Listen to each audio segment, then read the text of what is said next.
देखो अभी तक पिछली क्लास में हमने जो देखा था वो क्वेश्चन वाले जो वर्ड को इस्तेमाल करके क्वेश्चन वाले सेंटेंस को फ्रेम करना वो हमने बताया। और उसके पहली क्लास में उससे भी जो भी पुरानी क्लास थी वहाँ पे हमने आपको एक्टिव वॉइस वाले जो भी सेंटेंस किस तरीके से बनाए जाते हैं, यानी कि 12 सेंटेंस है ना, 12 सेंटेंस एक्टिव वॉइस वाले, याद है? एक्टिव वॉइस वाले 12 सेंटेंस। अगर नाम की बात करते हैं तो नाम हमारे पास 3 है। कौन कौन सा? सबसे पहले हमारा प्रेजेंट, उसके बाद फिर पास्ट, फिर फ्यूचर। प्रेजेंट में 4, कौन कौन सा? Present indefinite tense, present continuous tense, present perfect tense, present perfect continuous tense. यहाँ पर आ जाओ, past indefinite tense, past continuous tense, past perfect tense, past perfect continuous tense. यहाँ पे आ जाओ, future indefinite tense, future continuous tense, future perfect tense, future perfect continuous tense. याद है? पहचान याद है? स्ट्रक्चर याद है? ये सब अगर याद है तो फिर हम आगे बढ़े। अब हम इसमें सबसे पहला वाला ये देखते हैं, इसकी बात करेंगे। अभी तक हमने क्या देखा था? एक्टिव वॉइस देखा था, क्लियर? लेकिन आज हमारी जो क्लास होगी वो पैसिव वॉइस के ऊपर होगी। कौन सा passive voice? Present indefinite tense के अंदर में जो पैसिव वॉइस है उसकी हम बात करेंगे। तो हम थोड़ा सा अपने आप को इजी करने के लिए हम आपको जो बताएंगे आप वो ध्यान दीजिएगा, ठीक है? अभी तक हमने कौन सी क्लास में पढ़ा है? क्या पढ़ा है? Past indefinite tense, present indefinite tense, सब किसमें पढ़ा है? एक्टिव वॉइस में। आज से हम क्या पढ़ने जा रहे हैं? Passive voice. अब कमाल देखिएगा, आप लोग कमाल देखिएगा कि एक्टिव वॉइस और पैसिव वॉइस में फर्क क्या है, ठीक? मैं आपको बहुत छोटी सी एग्जांपल दे रहा हूं कि वो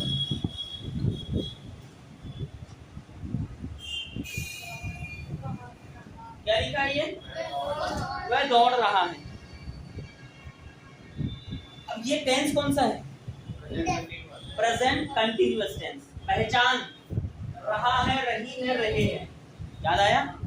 रहा है, रही है, रहे हैं अगर आ जाएगा तो ये प्रेजेंट कंटीन्यूअस टेंस कहलाएगा। आखिरी में है, आखिरी में है अगर है तो इसका मतलब ये प्रेजेंट टेंस है। आखिरी में अगर है नहीं होगा, था होगा, तो ये पास्ट कंटीन्यूअस टेंस रहेगा, ठीक है? आखिरी में अगर गा, गे, गी रहेगा तो फ्यूचर कंटीन्यूअस टेंस रहेगा। लेकिन रहा रहेगा ही रहेगा, रहा रहेगा ही रहेगा। ये रहा रहेगा तो प्रेजेंट, रहा रहेगा तो पास्ट, रहा रहेगा तो फ्यूचर। अब अगर है तो यहाँ पे present indefinite tense, sorry present continuous tense. यहाँ पे अगर है नहीं है, था है, तो यहाँ पे आ जाएगा पास्ट कंटीन्यूअस टेंस। यहाँ पे है नहीं है, गा रहेगा तो ये आ जाएगा फ्यूचर कंटीन्यूअस टेंस। और tense present continuous tense, past continuous tense, future continuous tense. याद रहेगा? आखिरी की पहचान याद रहेगी? आखिरी की पहचान रहा है, रही है, रहे हैं, प्रेजेंट कंटीन्यूअस टेंस में। रहा था, रही थी, रहे थे, पास्ट कंटीन्यूअस टेंस में। रहा रहेगा, रहा है मतलब रहा होगा, रही होगी, इस तरीके से आएगा। वो कर रहा होगा, वो कर रही होगी, इस तरीके से आएगा। मतलब रहा रहेगा और आखिरी में गा रहेगा, रहा रहेगा आखिरी में गा रहेगा, तो ये कहलाएगा फ्यूचर कंटीन्यूअस टेंस। याद रहेगा? हम सबसे पहले इसकी बातें करते हैं, किसकी? प्रेजेंट कंटीन्यूअस टेंस की। याद रहेगा आपको? पहचान याद रहेगी? सेंटेंस क्या लिया मैंने?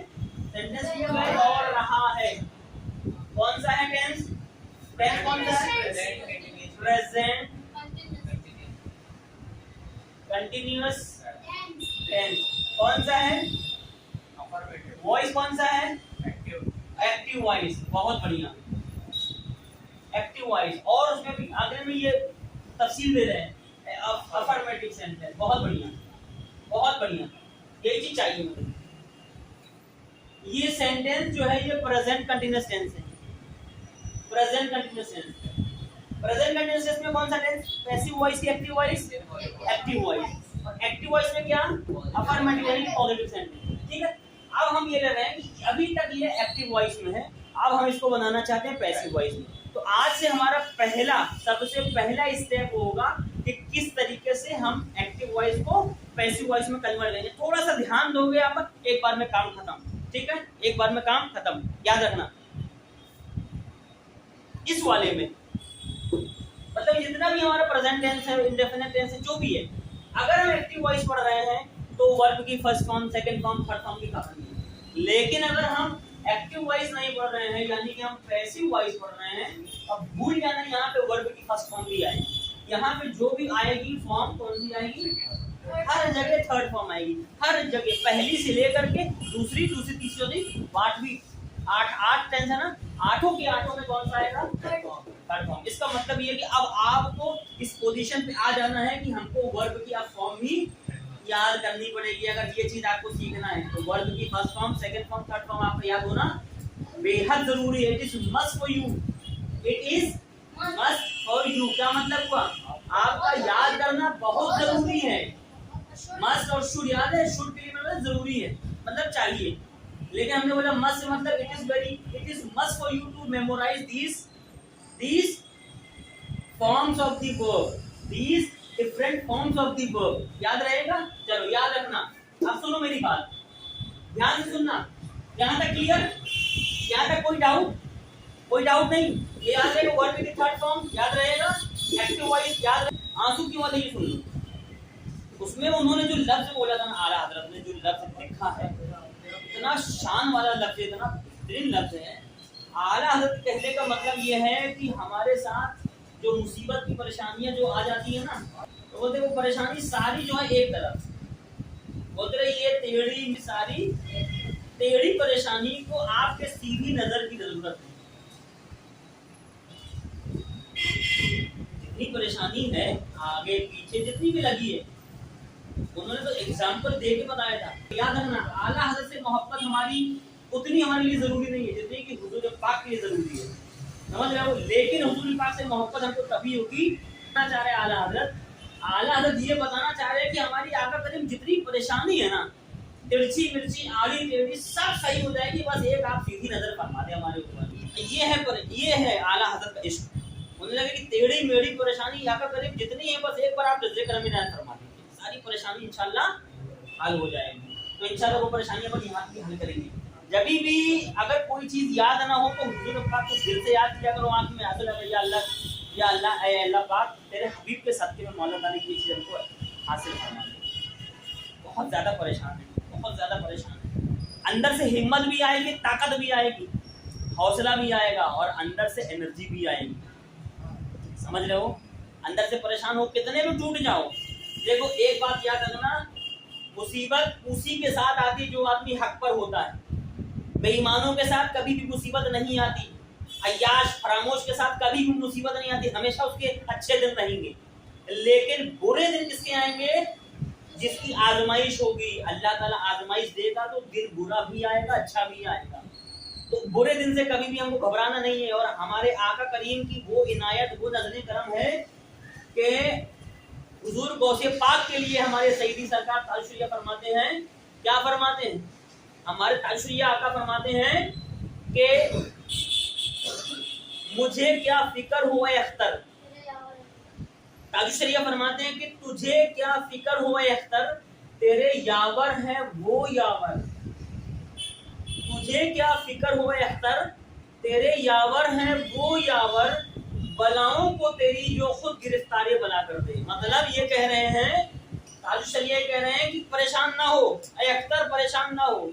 तेरे जो यावर है ना, वो जो गौस पाक बैठे हैं वहां पे बगदाद शरीफ पे, बोलते तेरे यावर वो यावर हैं जो तुम्हारे पीछे मुसीबत लग रही है, उस मुसीबत के पीछे मुसीबत लगा दे। बलाओं को तेरी खुद जो गिरफ्तारे बला, मतलब तुम्हारे ऊपर कुत्ता दौड़ रहा है, तुम भाग रहे हो, तो बोलते उस कुत्ते के पीछे एक कुत्ता दौड़ा दे, वो कुत्ता अपने आप को बचाएगा कि तुमको काटेगा? ये बताओ, तुम्हारे पीछे कुत्ता भाग रहा है तुमको काटने के लिए। अब तुमने गौसे पाक को दिल से याद किया, आका फरमाते हैं, हमारे ताजुशरिया फरमाते हैं कि तुझे क्या फिक्र हो अख्तर, तेरे यावर है वो यावर, बलाओं को तेरी जो खुद गिरफ्तारे बना करते। मतलब तेरे पीछे अगर कुत्ता दौड़ रहा है अगर तूने दिल से गौसे पाक को याद कर लिया तो उस कुत्ते के पीछे हमारे गौसे पाक का कुत्ता लगा देंगे। क्या कुत्ते, अब तेरे पीछे में कुत्ता लगा दिया, तू अपनी जान बचा। पहले तू उसको परेशान कर रहा था, हैं? मेरे मुरीदे खास को परेशान कर रहा था, अब मैंने तेरे पीछे मुसीबत लगा दी, अब तू अपने आप को पहले बचा। तो तुझे क्या फिक्र हो अख्तर, तेरे यावर है वो यावर, बलाओं को तेरी जो खुद गिरफ्तार बला कर दे। ये करते हैं।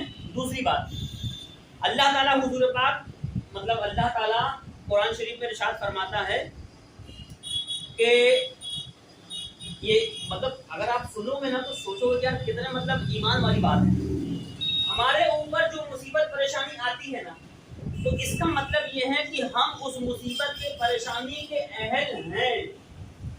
ये मुसीबत परेशानी हम झेल सकते हैं, इसीलिए अल्लाह ताला हमारे ऊपर ये परेशानी दे रहा है, और इतनी दे रहा है कि हम झेल सकें। क्यों? क्योंकि अल्लाह ताला इरशाद फरमाते हैं कुरान शरीफ में, आयत है बिस्मिल्लाहिर्रहमानिर्रहीम, कि ला युकल्लिफुल्लाहु नफ्सन ला युकल्लिफुल्लाहु नफ्सन इल्ला वुसअहा। मैं किसी भी जान के ऊपर, किसी भी नफ्स के ऊपर उसकी कुव्वत से ज्यादा बोझ नहीं डालता। कौन फरमा रहा है? अल्लाह पाक फरमा रहा है कि मैं किसी भी नफ्स के ऊपर, किसी भी जान के ऊपर इतना ही बोझ डालता हूँ, यानी कि इतना ही उसको मुसीबत देता हूँ जितना कि वो सह सके। तो अब सोचो, अगर आपका परिवार मुसीबत सह रहा है इतनी बड़ी, जहाँ पे 11-11 लोग, 15-15 लोग जेल के अंदर हैं, और सारी परेशानी बिल्कुल तार लगा करके एक दूसरे के पीछे लगी हुई है, तो समझो कि आपके परिवार को अल्लाह तबारक व तआला ने चुन लिया है। किस काम के लिए? अल्लाह के काम के लिए। क्योंकि अल्लाह ताला जान रहा है कि इतनी बड़ी मुसीबत कौन झेल सकता है? यही परिवार झेल सकता है, यही खानदान झेल सकता है। इसीलिए इसी खानदान को इस परेशानी में मुब्तला करो, क्योंकि ये झेल देगा, बाकी झेल नहीं पाएंगे। क्योंकि अल्लाह ताला खुद फरमा रहा है कि ला युकल्लिफुल्लाहु नफ्सन इल्ला वुसअहा। और ये आयत है जिससे हमको इरशाद मिलता है, ये पैगाम मिलता है कि हम इस मुसीबत को झेलने के काबिल हैं। अलग बात, अब जब मुसीबत आ गई तो अब हम गौसे पाक को याद करेंगे कि ये गौसे पाक आपका ये मुरीद मुसीबत में है, मदद फरमाइए। या गौसे आजम अल मदद हम बोलेंगे जैसे, तो गौसे पाक हमारे पीछे जो कुत्ता लगा हुआ, यानी कि जो परेशानी लगी हुई है, उस परेशानी को भी परेशानी में डाल देंगे। अब वो परेशानी बोलेगी अपने आप को बचाएं कि इसको काटें। समझ रहे हो? ईमान वाली बात है। समझ में तभी आएगा जब ईमान मुकम्मल होगा, मजबूत होगा। आया ध्यान दो। एक्टिव वॉइस, वह दौड़ रहा है, कौन सा जुमला है? Present continuous tense. याद रहेगा? इसका हिंदी बना ले, इंग्लिश बना ले। आई एम क्या? सॉरी माफी। ही इज क्या? रन RUN, इसके अंदर ING लगा दो तो रनिंग। ही इज रनिंग, वह दौड़ रहा है। अब मैंने क्या बोला? एक्टिव वॉइस और पैसिव वॉइस में फर्क क्या होता है? एक्टिव वॉइस पैसिव वॉइस में फर्क ये होता है कि जो एक्टिव वॉइस है, हम ये चाहते हैं कि जो दौड़ रहा है उसके बारे में जिक्र ना किया जाए। कौन दौड़ रहा है? वह दौड़ रहा है। अब हमारा ये कहना है कि भाई वह को छुपा दो, बस बोलो कि दौड़ रहा है, कोई दौड़ रहा है, ये दौड़ रहा है, बताना नहीं कि दौड़ रहा है। तो तुमको बात यही कहना है, लेकिन दूसरे तरीके से कहना। उसे दौड़ाया जा रहा है, उसे दौड़ाया जा रहा है। मोहल्ले बस्ती के लोग जब पकड़ पकड़ करते हैं ना, ये वो नहीं करते, उनसे करवाया जा रहा है। कौन करवा रहा है? खबीस खानदान, खबीस खानदान, खबीस आटा, खबीस खानदान। तो वो नहीं कर रहे हैं, उनसे करवाया जा रहा है, तो छुपा के करवाया जा रहा है। तो ये परवेज सामने नहीं आना यार, ये फलाने सामने नहीं आना यार, समझ रहे हो? तो he is running, he is running, इसमें हमको ही को छुपा के बोलना है। नहीं, ऐसा नहीं बोलना है, हमको ही छुपा देना है, हमको नहीं बोलना। हम नहीं बताना चाहते कि वो दौड़ रहा है, बस हमको ये बताना है कि उसे दौड़ाया जा रहा है। अब कौन दौड़ा रहा है? उसे दौड़ाया जा रहा है, वो दौड़ रहा है। तो अब हमको ये बोलना है कि वह दौड़ रहा है और उसे दौड़ाया जा रहा है। अब हम क्या बोलेंगे इसको? इसको हम कन्वर्ट करेंगे, वह दौड़ रहा है, वह दौड़ रहा है। इसको हमको कन्वर्ट करना है दूसरी तरीके से, ठीक है? थोड़ा सा और आसान दे देते हैं, और आसान दे दो।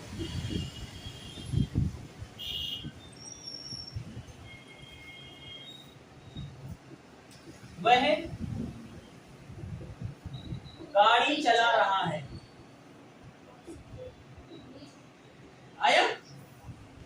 गाड़ी चला रहा है, मेरा कहना है कि गाड़ी को तो चलाओ, इसके बारे में छुपा दो कि कौन चला रहा है।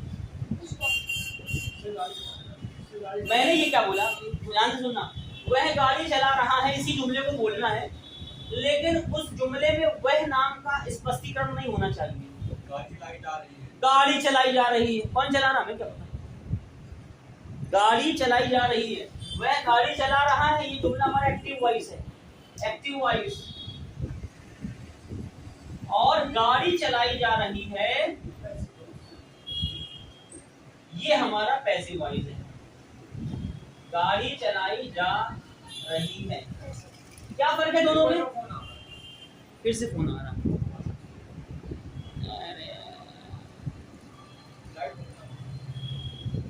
गाड़ी चलाई जा रही है, समझ में आ गया? वह गाड़ी चला रहा है, ये कौन सा जुमला है?